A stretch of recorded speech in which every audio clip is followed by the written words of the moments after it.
Our next story is about corruption. This is a global problem. It plagues a number of countries, but some more than others. Among those at the top of the list is Nigeria. Nigeria is Africa's most populous nation. It used to be Africa's biggest economy as well, but it has now slipped to fourth place. This slide is often linked to President Bola Tinubu, his economic policies and his reputation for corruption. Tinubu recently featured on a list, the list of the most corrupt leaders in the world. The winner was former Syrian President Bashar al-Assad. He was followed by Kenya's William Ruto. But Tinubu made the top 5. Now, I must clarify here that these rankings were sourced from the public. There wasn't a scientific formula involved. It was about public perception, and Tinubu is perceived to be extremely corrupt. So is his government. There are a number of reasons for this. Let me show you some of the latest examples, starting with the government. Nigeria has an anti-corruption agency. It is called the EFCC, the Economic and Financial Crimes Commission. This is Nigeria's watchdog. Its job is to tackle corruption, and technically they are doing that, but at home. Let's show you today's major headline.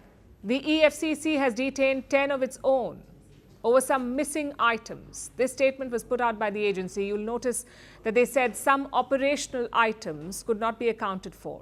Okay, that sounds like some missing equipment. But then the Nigerian press dug a little deeper, and it turns out that the operational items were jewelry and cash worth $350,000 to $400,000. What operations were they pulling off with all that jewelry? 10 EFCC officers were detained in Lagos. They are apparently answering questions. That is all that the commission has revealed. They haven't told the public who the corrupt officers are. I know it's innocent until proven guilty, but the very same commission usually does not follow this. They happily share the names of under trials, but suddenly the agency is shy about revealing the names of its own officers. And this has been quite a bad week for them. They were forced to make another announcement on Monday, telling the people that 27 other officers had been dismissed for fraudulent activities and misconduct. This is not a great look for Nigeria's anti-graft watchdog, and definitely not a good look for the Tinubu government. Bola Tinubu is 72 years old. He's been around for a while. He's a seasoned politician.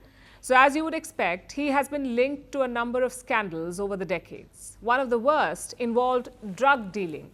Tinubu allegedly held money from drug trafficking in his accounts. This was according to the US Justice Department. Tinubu, of course, never accepted the charges, but he did pay out a settlement worth $460,000. Now, these charges are old. No final verdict was reached. So let's put them aside for now. After all, people can supposedly change. So what has Tinubu been up to recently since he became president? Well, he was caught up in a fake diploma scandal for a while. There were allegedly some errors in his college certificate. Okay, mistakes happen. Moving on. Then there was a major scandal involving a highway. Tinubu issued a $13 billion government contract to a company co-owned by his son. Tinubu is quite the caring father, apparently, but alas, most people do not see it that way. That is why he made it to the top 5 in the Corrupt Person of the Year award. The perception is quite prevalent, and reports say that he is quite vexed.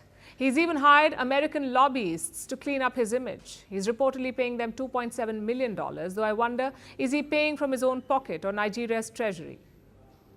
I suppose we'll find out eventually. From breaking news to the day's biggest controversies, shedding light on the world's top headlines, detailed analysis on the stories that matter the most to you. Catch it all on Spotlight at 6 p.m. India time and 12:30 GMT, only on First Post.